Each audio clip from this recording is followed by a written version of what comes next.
Yes, good morning all of you. I'm very happy that you all are following the videos. Though there are few students who are not able to complete it on time, but after one day also, if they can, please do it. We all are working really very hard for you people so that you can understand all the chapters online also. We don't have that face-to-face interaction nowadays.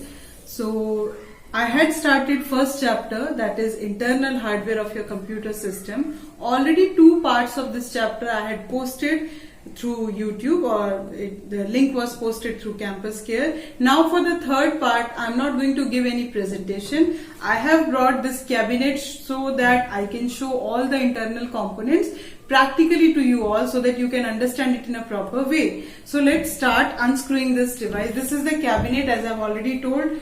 Don't refer it to as CPU of your computer. This is what? This is the cabinet of a desktop computer system. So for unscrewing it, I'm just turning it this side. Here are the screws. Here, just remove it out. Then here also, both the flaps can be opened, but I can complete my work just by removing this 2 part and this single part. So just remove this. So you will see here 2 fans are here.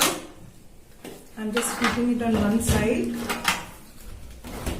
Okay. Let's start with the motherboard, the first part only which I had discussed. So this is the motherboard, the green color architecture here which you can see, and here all the components of the computer system are placed which are connected with the help of these buses. As I had told what are buses in the last class, you all have understood now the meaning of buses. This is the processor here, if it is visible to you all. This is the processor of the computer here where Intel is written. This is the BIOS battery. Let me remove it and show it to you. This is the BIOS battery. It is BIOS and it stands for Basic Input Output System. Let me place it again. Then we have the hard disk here where the permanent storage of data. This is also known as the external storage, but it is placed inside the cabinet of the computer system. Nowadays you have portable hard disks also available in the market. External hard disk which can be connected from outside the computer and you can take it from one place to another. This is the hard disk of your computer. Then we have the RAM slot. Here 2 slots are given for RAM and one I have inserted into. Another one I am having here. Let me show it to you. This is the RAM card. What it is? RAM card. Now let me explain to you what is the function of this RAM card. Basically all the running applications are stored temporarily on this location only. Okay, like you're working with 4 applications, where those applications are running for on temporary basis, all those 4 applications are here only. This RAM card is available in different combinations, 1 GB, 2 GB, then 64 MB, 126 MB, many combinations are available. More RAM you have, more storage for running applications you will get. Sometimes your system is running slow. It started hanging in between. You can compare it with smartphones also. If you have more applications which are running and your RAM slot is less memory is there. So in between it will start hanging and you won't be able to run multiple applications in one go. So you try to have more space in memory so that running applications can be stored there temporarily. Then we have here, we have the sound card. Externally the ports are visible and here it is placed the sound card. Okay. Then we have the power supply unit. This is the power supply unit. The acronym for this which we use is SMPS. SMPS stands for Switch Mode Power Supply. Okay, if possible write it somewhere because it's not given in your book. Power supply of your computer system is known as SMPS, which stands for Switch Mode Power Supply.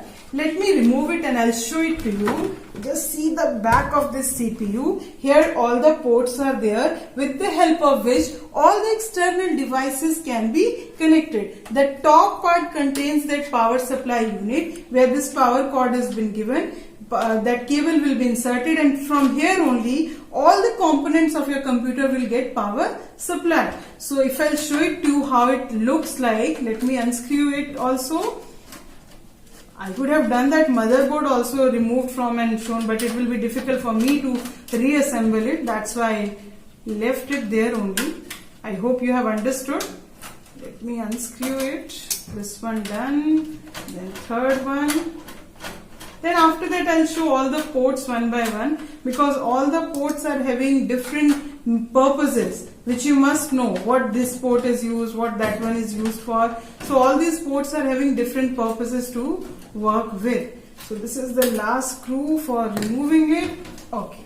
Now I can hold it in my hand so that you can understand it in a proper.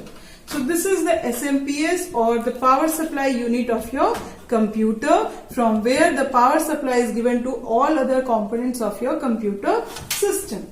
So I'm going to place it again there, and then we'll discuss the different ports of the system. Okay. So just see the back part of your CPU. Here different ports are there which are having different purposes. I'll start from the bottom part. Here 3 ports are there which are basically used for your sound and voice, used for mic, speakers. All those components will be attached in this part only. Okay. Then on top we have 3 more slots. First 2 are USB ports, which is used for, or which are used for connecting USB devices to your computer.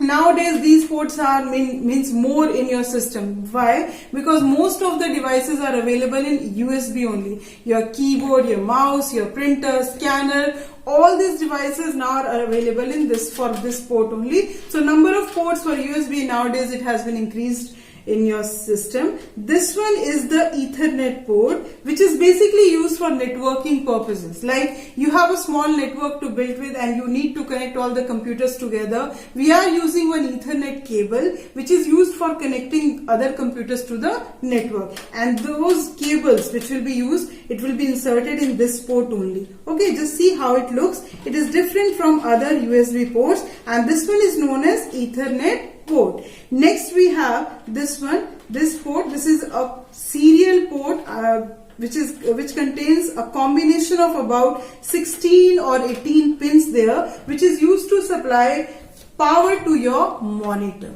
Okay, then we have PS2 port for keyboard, PS2 port for mouse. This PS2, what it is? PS stands for your personal system. What it stands for? Personal system. It is a mini port which contains 6 pins there, and same type of pins will be there in the wire of your external device, that is keyboard and mouse. So all these are the ports which I have shown. I hope you all have understood it in a proper way. But today I'm not going to give any homework. What you have to do, so many parts of your computer are there in your book. You have to choose any one of the part and you will draw it on a chart paper by labeling the diagram in a proper way. I'm going to give you an assignment so that you can create a video based on your chart paper, and next time you will be explaining what is the purpose of that particular device, and I'll reassemble all the videos together. So be ready for the next assignment. By that time, just draw.